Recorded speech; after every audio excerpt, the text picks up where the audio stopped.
Well, my goal is to make the chromosome 18 abnormalities the first treatable chromosome abnormalities. So you're all thinking, what the heck is that? Well, I'm guessing you know about Down syndrome.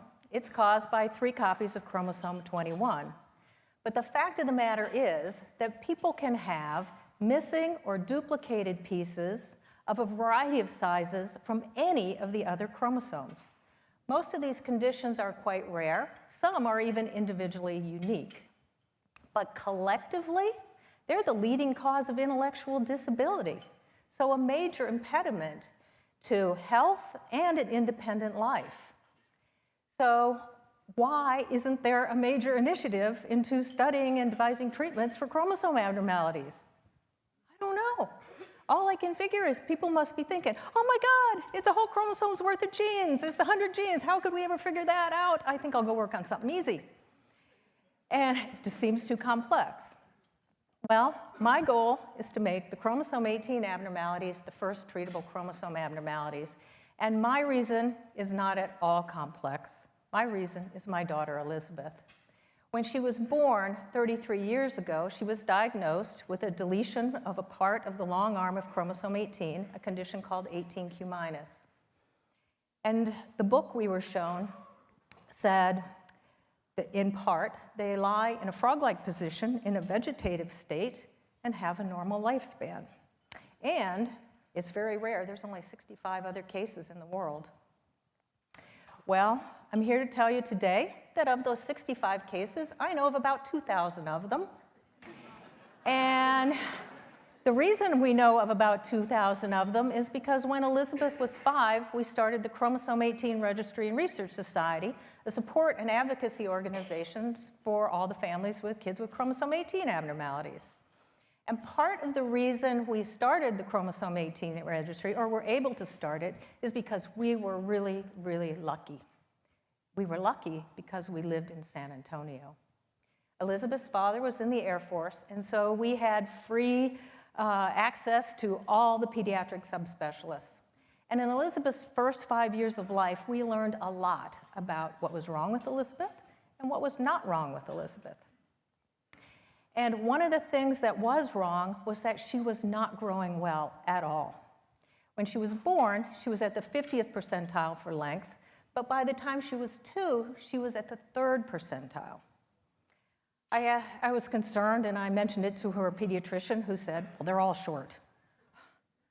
I'm sorry, that is not a reason. And after what seemed to me every test known to medicine that took 6 months to do, it was finally determined that she was growth hormone deficient, a treatable condition. So once she got on growth hormone, she grew like a weed. She went from size 18 months to 4T in a year. Her hair grew, her fingernails grew. She got stronger, her hearing improved. She seemed just more alert, and with it, maybe even smarter. So I thought, I need to find those 65 other families. I need to tell them to get their kid tested for growth hormone deficiency. How do you do that? So that's when we started the Chromosome 18 Registry and Research Society.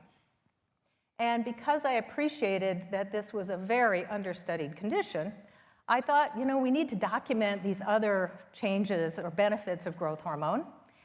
And so I approached Dr. Celia Kay, who was a pediatric geneticist at UT Health, and she thought this sounded like a fabulous project. And she brought together a whole group of pediatric subspecialists to devise a plan. Now, I need to tell you, mom time is measured in minutes. Academic time is measured in semesters.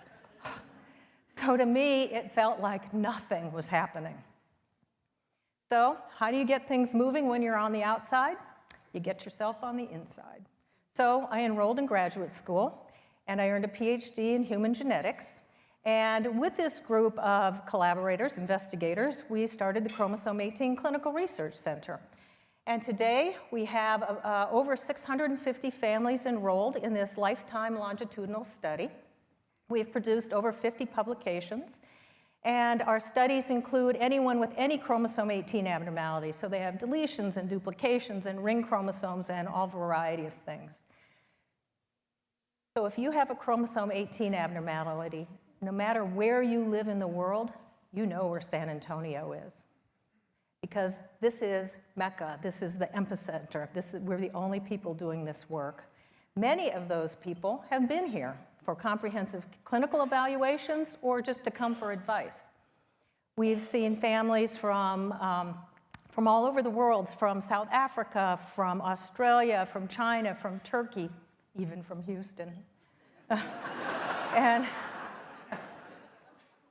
But growth hormone's not the only thing, and growth is not the only thing we're interested in. These individuals have a whole variety of health and developmental issues. And in fact, one of the things that we've learned is that the only people at risk for growth hormone deficiency are those who have a deletion of a very small specific region of chromosome 18. So we're able to give a little predictive information.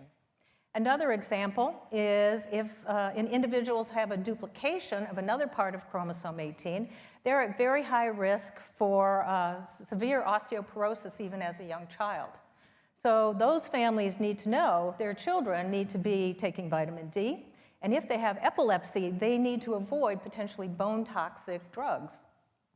So we're very interested in applying, standard medical treatments and being able to predict and guide people to be proactive about their medical care. But we're also interested in developing new treatments. So we have mouse models, and we're doing drug testing things and just the usual things that research groups do. But we're also very committed to every child with a chromosome 18 abnormality, no matter where they live in the world.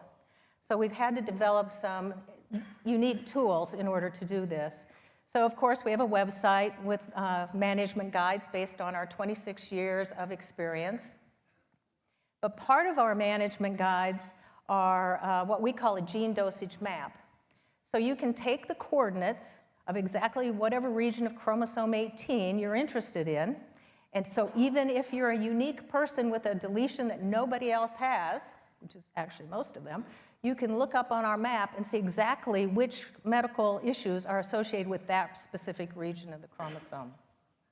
So it's definitely individualized medicine. And yes, it's very, very complex, but only a mom would be crazy enough to do such a thing. Wouldn't you agree, Elizabeth? Come here. Thank you. And thank you to the Health Cell for giving us. Thank you to the Health Cell for giving us this opportunity to tell our story. And thank you for your attention.